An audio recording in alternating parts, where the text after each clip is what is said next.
अब देखते हैं हम बैंकिंग अधिनियम के मुख्य प्रावधान कि रियल में जो 1949 में हमारी गवर्नमेंट ने इतना पावरफुल और इतना स्ट्रॉन्ग एक्ट बनाया, तो एटलीस्ट उस एक्ट के मेन प्रोविजन क्या क्या थे। तो first provision is related from banking व्यवसाय एंड बैंकिंग कंपनी कि रियल में इनसाइड द कंट्री सबसे पहले जब बैंकिंग से रिलेटेड एक्ट बनाया गया है तो उसमें बैंकिंग बिजनेस को एक्सप्लेन करना एसेंशियल हो जाता है, और जो इस बैंकिंग में इन्वॉल्व होंगे एटलीस्ट वो बैंकिंग कंपनी कहलाएगा। तो what is the meaning of banking occupation या banking business and banking company, first जो था वो इसी के बारे में एक्सप्लेन किया गया था। देन सेक्शन 5B धारा 5 सबसेक्शन ब जो है वो बैंकिंग व्यवसाय से रिलेटेड है कि what is the meaning of banking business, कि बैंकिंग बिजनेस का क्या आशय है।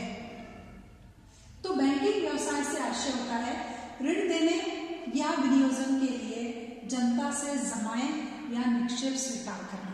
ऑलमोस्ट सबसे फर्स्ट बैंकिंग बिजनेस से हमारा तात्पर्य होगा कि ऐसा बिजनेस जिसमें हम या तो ऋण देने के लिए या फिर कहीं इन्वेस्टमेंट करने के लिए, बैंक को भी लोन देना पड़ता है और बैंक को इन्वेस्टमेंट करना पड़ता है। बैंक का मेन फंक्शन है ऋण देना या कहीं इन्वेस्टमेंट करना।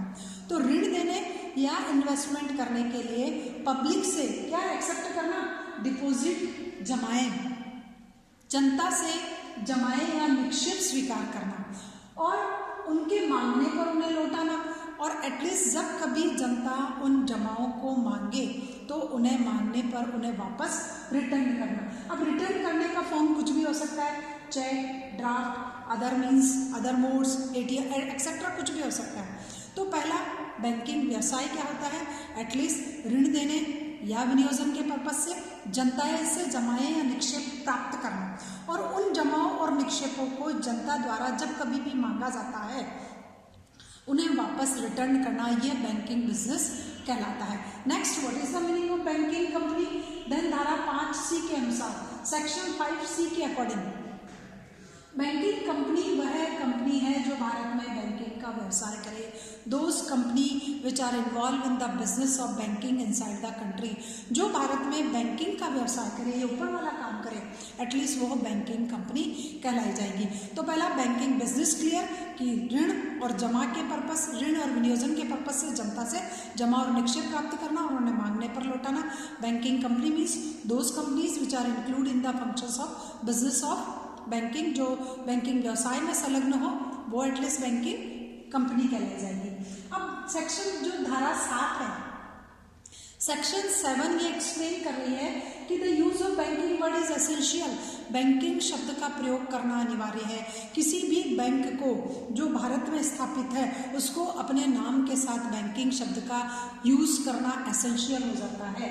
1963 में एक अमेंडमेंट किया गया धारा 7 में ही, और संशोधन ये किया गया, इसमें प्रतिबंध लगाया गया कि बैंकिंग शब्द के प्रयोग पर प्रतिबंध लगाया गया। सेक्शन 7 में 1963 में एक अमेंडमेंट किया गया और उस अमेंडमेंट के अकॉर्डिंग ये बैंकिंग शब्द के प्रयोग पर प्रतिबंध लगाया गया कि आप बैंकिंग शब्द का प्रयोग जो है वो कब नहीं कर सकते और किस स्टाइल से नहीं कर सकते हो, तो यहाँ पर इसमें प्रतिबंध लगाया गया।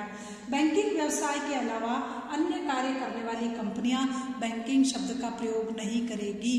जो कंपनियां किसी अदर फंक्शन में इन्वॉल्व है वो बैंकिंग का बिजनेस भी कर रही है और बैंकिंग के साथ साथ अदर टाइप्स का बिजनेस भी कर रही है, तो इस स्टाइल की कंपनीज को बैंकिंग शब्द का प्रयोग नहीं करना है।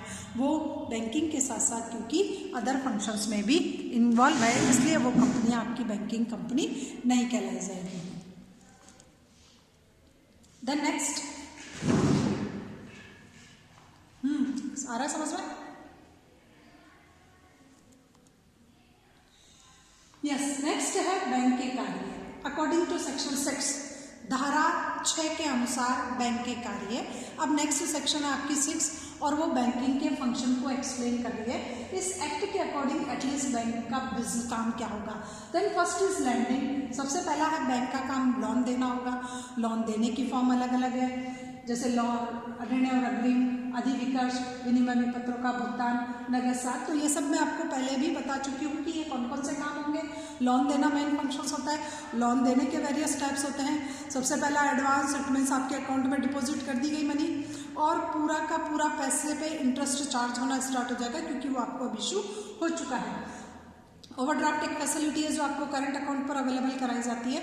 तो करंट अकाउंट पर ये फैसिलिटी आपको एक्सेस में विड्रॉल करने के लिए, जो आपकी डिपॉजिट है उस डिपॉजिट से आप एक्सेस में विड्रॉल कर सकते हो, then it is known as overdraft अधिविकर्ष कहते हैं। तो ये भी एक ऋण प्रकार का है। विनिमय पत्रों का भुगतान कि आपके पास बिल है, आप उन बिल का पेमेंट चाहते हो तो डिस्काउंटिंग करा सकते हो, बैंक से उसका पैसा ले सकते हो। एंड कैश क्रेडिट नगद साख वो होता है, आपका लोन सैंक्शन हो गया, लोन आपके अकाउंट में डिपॉजिट हो जाता है और उस लोन में जो आपका डिपॉजिट हुआ है एटलीस्ट आपने जितना विड्रॉल किया एटलीस्ट उसी पर इंटरेस्ट चार्ज होता है। तो these are the types of loaning, ये होते हैं। उसके बाद है बैंकों का कि विनिमय विपत्रों का क्रय विक्रय करना।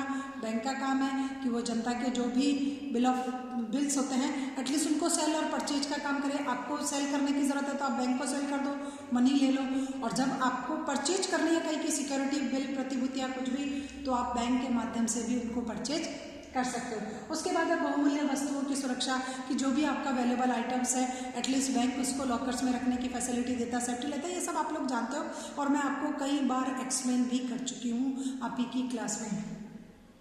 उसके बाद वित्तीय सहायता की फाइनेंशियल असिस्टेंस होती है कि आपको वैरायटी ऑफ जो है टाइप्स के लोन्स बैंक प्रोवाइड करता है जब कभी भी आपको रिक्वायरमेंट होती है industrial, agriculture and other sectors के लिए। उसके बाद है अभिकर्ता के रूप में वर्क एज एन एजेंट। तो एज एन एजेंट भी बैंक बहुत सारे काम करता है। आपके जो है बैंक आपके खाते से इंस्टॉलमेंट पे करता है, लोन पे करता है, डिविडेंड पे करता है, रेंट पे करता है, सब कुछ पे करता है और आपके इंटरेस्ट को लेता है, आपके डिविडेंड को लेता है, आपकी इंस्टॉलमेंट को कहीं से प्राप्त करनी हो तो वो प्राप्त करता है। तो ये सारे काम बैंक एक ग्राहक की ओर से भुगतान लेता भी है और ग्राहक की ओर से भुगतान करने का काम भी करता है। तो ये फंक्शन सारे bank as an agent appoint करता है। उसके बाद इसमें एक और है कि जनता से जमाएं प्राप्त करना, ये बैंक का प्रमुख फंक्शन है क्योंकि जब तक बैंक जनता से जमाएं प्राप्त नहीं करेगा तब तक बैंक जो है वो अपने फंक्शन को बेसिकली सक्सेसफुली ऑपरेट नहीं कर पाएगा। तो एक्सेप्ट डिपॉजिट फ्रॉम पब्लिक, ये भी एक पावरफुल फंक्शन है, जनता से जमाएं प्राप्त करना। वेरियस टाइप्स के अकाउंट्स थे, वो सारे अकाउंट्स मैंने आपको बता दिए हैं कि बचत खाता जो है मीडियम क्लास वाला व्यक्ति बेचारा बचत खाता खुलाता है जिसमें वो बहुत कम पैसा जमा करा करके अपना काम करता रहता है। बिजनेसमैन जो होते हैं वो चालू खाता, करंट अकाउंट ओपन कराते हैं और उस चालू खाते में पैसा डाल देते हैं, उसमें विड्रॉल करना और डिपॉजिट करने के कोई लिमिटेशंस नहीं होते हैं। उसके बाद कुछ लोग स्थायी जमा खाता खुलवाता है, फिक्स डिपॉजिट होता है, उसमें आप एक पर्टिकुलर फिक्स्ड टाइम के लिए आप डिपॉजिट करा देते हो, रेट ऑफ इंटरेस्ट आई होती है, मैच्योरिटी पे ही आपको पैसा मिलेगा, बीच में आप उसको एज ए रख करके कहीं सिक्योरिटी के तौर पर लोनिंग ले सकते हो। उसके बाद होता है रिक्यूरिंग डिपॉजिट, आवृत्ति संचयी जमा खाता कि आप पर्टिकुलर कुछ रकम जो है वो कंटिन्यूस जमा कराते हैं तो उसको बोलते हैं आवृत्ति संचयी जमा खाता, आरडी के नाम से जाना जाता है। इसमें आप एक particular time period, time interval के बाद एक सर्टेन सम ऑफ मनी जो है वो बैंक में डिपॉजिट करा देते हो।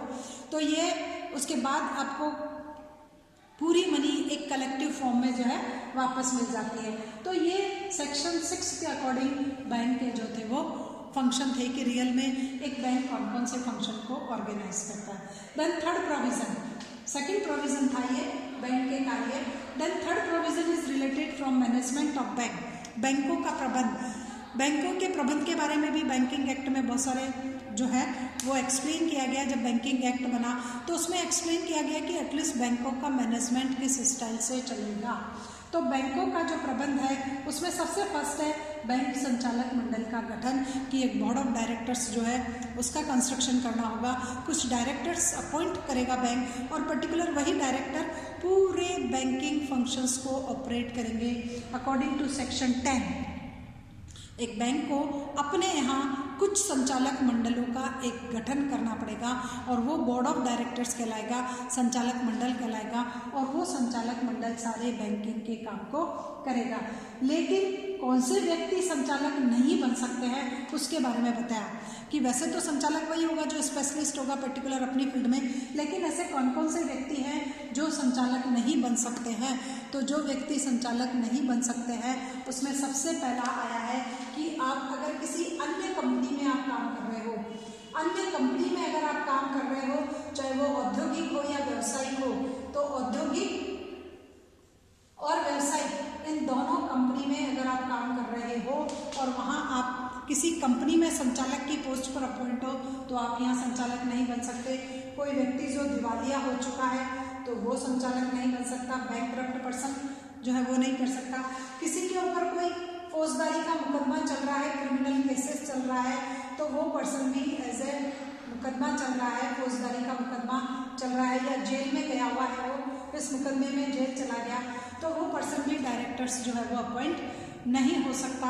या जो कोई अन्य बिजनेस कर रहा हो, अदर बिजनेस में इन्वॉल्व हो, एटलीस्ट वो पर्सन भी डायरेक्टर्स नहीं बन सकता। तो बोर्ड ऑफ डायरेक्टर्स में ल्यूनेटिक, अनसाउंड माइंड ये तो आ ही नहीं सकता वैसे भी। उसके बाद अन्य कंपनी, चाहे वो औद्योगिक हो या व्यापारिक हो, उस कंपनी में अगर आप संचालक की पोस्ट पर काम कर रहे हो तो भी आप डायरेक्टर्स नहीं बन सकते हो।